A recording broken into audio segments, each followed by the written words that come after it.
The Irish people were extremely well represented during Donald Trump's inauguration 2 days ago by none other than Conor McGregor. And during a number of interviews and social media posts, he has made his political stance extremely clear. Yes, he is running for President of Ireland, and his first order of business will be to stop the illegal foreign invasion of Ireland, which has been propped up by our current government, who seem hell-bent on silencing anybody who believes that mentally ill foreign people roaming our streets and harming our kids should be sent home. So yeah, Conor McGregor was extremely passionate and spoke very well during the inauguration, during the interviews that took place over there. And it was quite interesting to see that there was no representative flown out from Ireland's government to represent us over there. Our government are too busy backtracking over here, being voted back in after all the despotic stuff that they do to the public. The public go out and vote them back in. That's fine. Our current leader has done nothing but insult Donald Trump, like many other current leaders, and is now backtracking like a little bitch. So it perturbed the mainstream media, it perturbed the political classes when they saw Conor McGregor front and centre representing Ireland over at the inauguration last Monday. And honestly, do yourself a favour, if you don't believe what I'm saying, pop into Google and type in Conor McGregor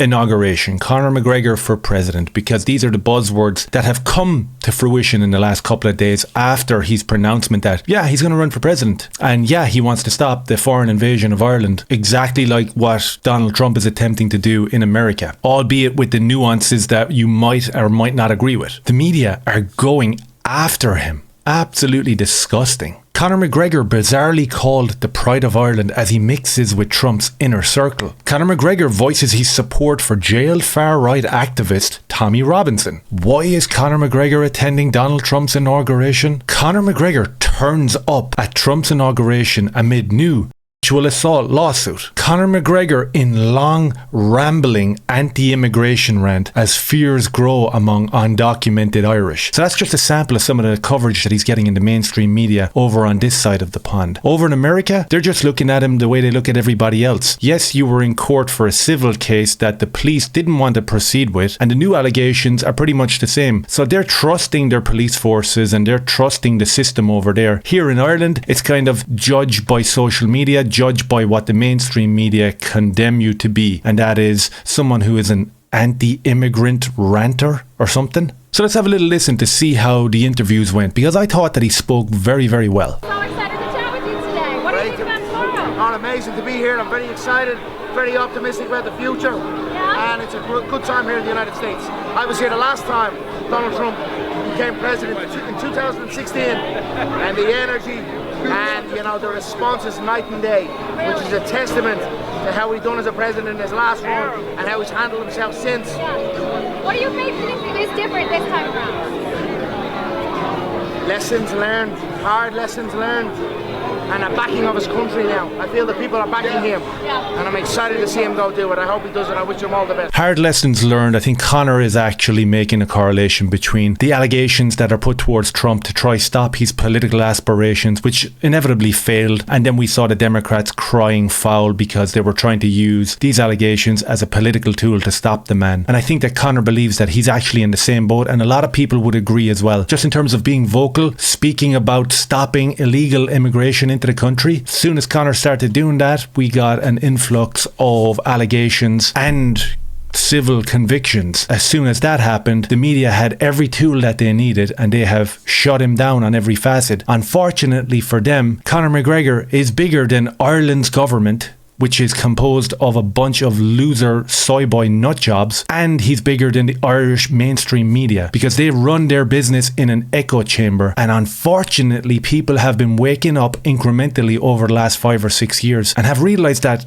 not only the government but the mainstream media hate them and have come after them and look down at them as if they are a piece of dirt. So people are realising, people are waking up, and now with Donald Trump making it back into office so convincingly, and with the backing of everybody, it seems, all the haters, all the people who spoke out, all the people who tried to ban you on social media for talking about Donald Trump, now all of a sudden are at the inauguration and have their arms wrapped around him like he's the Messiah. Very interesting in terms of the zeitgeist moving forward, because Ireland are still holding on to the burning embers of let's hate on Donald Trump. And I think that the smart people on the ground are really understanding. And that is a huge fear for the mainstream media over here in Ireland and for the government, especially when Conor goes out there, rubs shoulders with Trump and Trump's inner circle, and is looked upon by his peers as someone with great honour, great passion for his own country. Terrifying for the establishment here in Ireland. I hear you're going to make a comeback.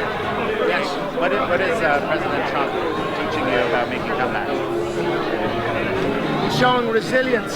You know, he's showing carrying on despite doubt. A lot of people doubted him. A lot of people wrote him off. A lot of people spewed vitriol at him. And he was able to just, you know, not pay it no heed.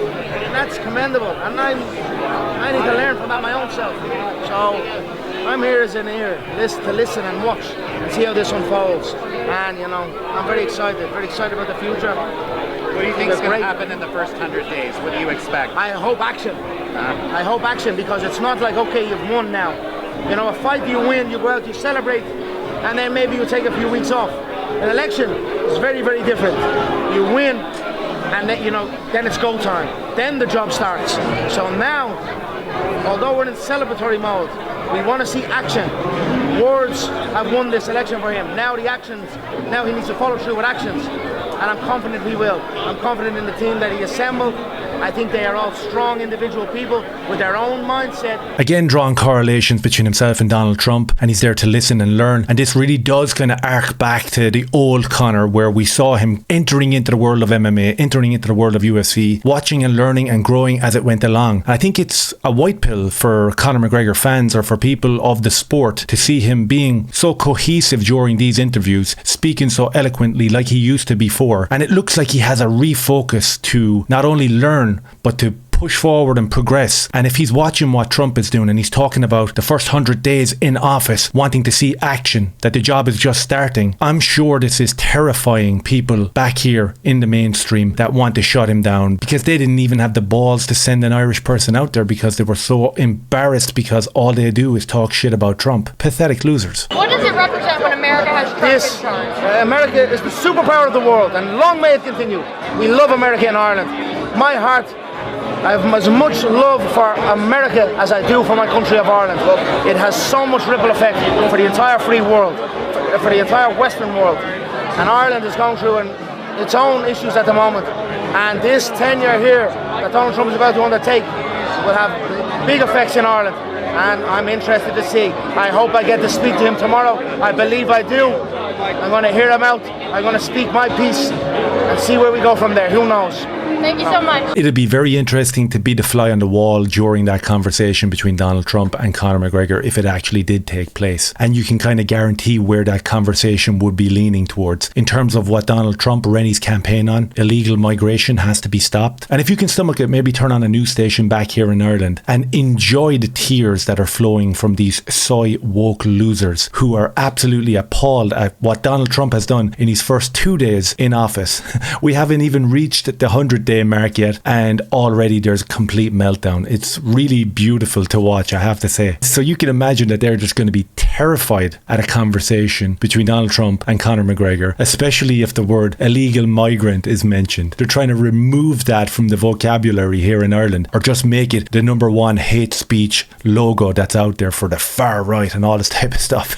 Cringe. And I also think that they're worried because they know that Conor has the ear of the inner circle, and the inner circle have been extremely vocal when talking about Ireland in the recent past. Trump's VP pick JD Vance hits out at Ireland's proposed authoritarian hate speech laws. Interesting, very interesting. I'm sure that would have come up in a conversation with Conor and any of the inner circle. He said the proposals would criminalise speech that caused too much discomfort for people. If this were happening in Russia, China or many other nations, we would call it totalitarian and threaten economic sanctions, which is 100% true. We also have the likes of Tucker Carlson, part of the inner circle, coming out talking about Ireland, saying that on Tuesday, right-wing US broadcaster Tucker Carlson used his new show on X, formerly Twitter, to discuss the causes of the riots that engulfed Dublin last week. Ireland is a powder keg and its government is trying to replace the population with people from the third world, said the former Fox News host, repeating a version of anti-Semitic Great Replacement conspiracy theory. We also had Elon Musk come out offering support to the Irish people in terms of them being jailed possibly for hate speech. This draconian law that they seem hell-bent on pushing through here in Ireland would see people go to prison for tweets, would see people go to prison for what they put out on Facebook. Putting out a risky social media post could have you in jail. Elon Musk has offered to help out monetarily to these people whilst trying to fight these draconian hate speech laws, and it really doesn't look like there's going to be a great relationship between Ireland and the US under Trump's new tenure. So Conor McGregor shared this social media post last night, and this seems to have tipped the Irish mainstream media over the edge, and now I guess they're going to engage in an all-out war with Conor McGregor and try to destroy his reputation more than they already have in the last couple of weeks. Conor says in the social media post that he's at Capitol Hill to meet Speaker Mike Johnson. We spoke in depth about a new administration deportation efforts, which is underway now. It was very positive. Foreign invasion of any kind must never be allowed.